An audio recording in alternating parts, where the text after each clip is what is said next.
Hello, so exciting times, at least for me.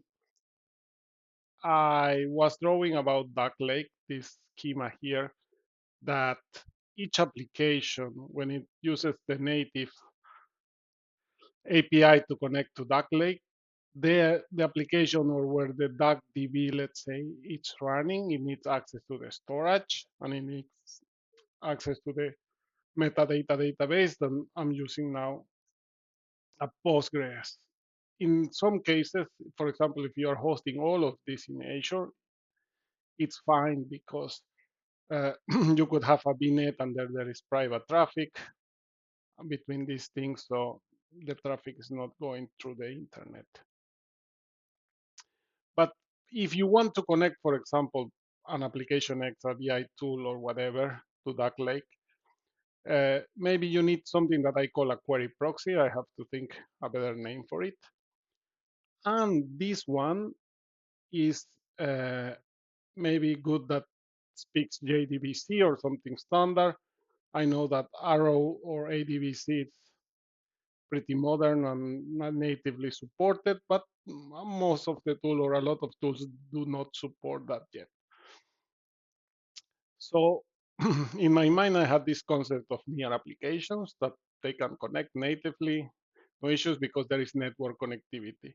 But there are others that maybe there are, let's call it far clients, that they need something like this. So I came with this idea that we could have, for example, inside in Azure, could be any hyperscaler. I just know Azure a bit better than the others, so that's why we have a VNet, and to that VNet we have an Azure Data Lake. We have a Postgres for Azure connected there.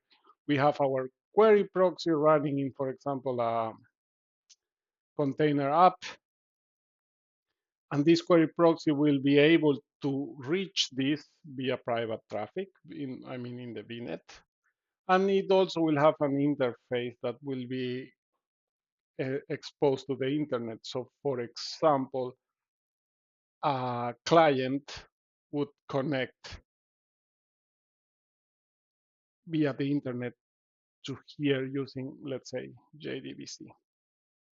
So I wrote a draft of this query proxy and it works. So that's what I wanted to show now. I'm starting here my query proxy server. Uh, Now what is happening is getting all the credentials, so there is no hard-coded keys or anything. It's using Azure default credentials to get a connection to the data lake and also to get a connection to the data lake. So now it tells you and that a server has started, is listed in here. So here, this is dbbeaver. You can use any JDBC client that you know or prefer. I just know this, so that's why I'm using this. So I will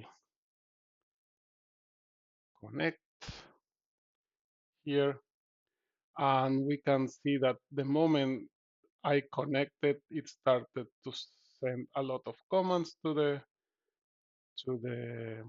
server, and basically first it gets what's the type of SQL that it supports, then it gets something like get the catalogs, that means the databases and that kind of stuff. So as you can see, if I come here, I see all my database. This is the Lakehouse, or sorry, the Ducklake. And here I see that this is the command that it got, that there is one schema here. Then if I open here, uh, when I click here, you can see that it sends what a command to see. There are some weird stuff here, but it's working. Have to check those. And then for the table T1, if I open the columns, you can see that it sends another key and it tells me, okay, there are these two um, columns in this table.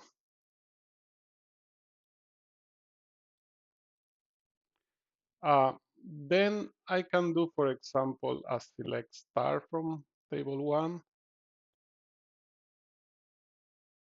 And after we saw that it got need to access the storage account to reach all of the parquets and so on. And we can see that here is the, the result of the table.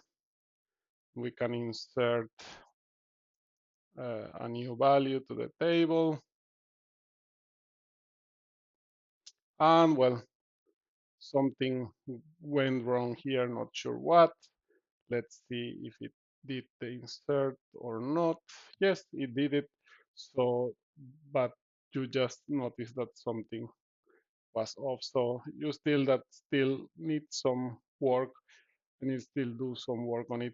But basically, I'm happy that it gets all the things that it needs to get and is using credentials or federated identities, not using anything hard coded like keys and stuff. But my point is, if you believe that this is something useful, and I'm talking about this piece of software here, I'm willing to share my code. At the end, I want to make it open source.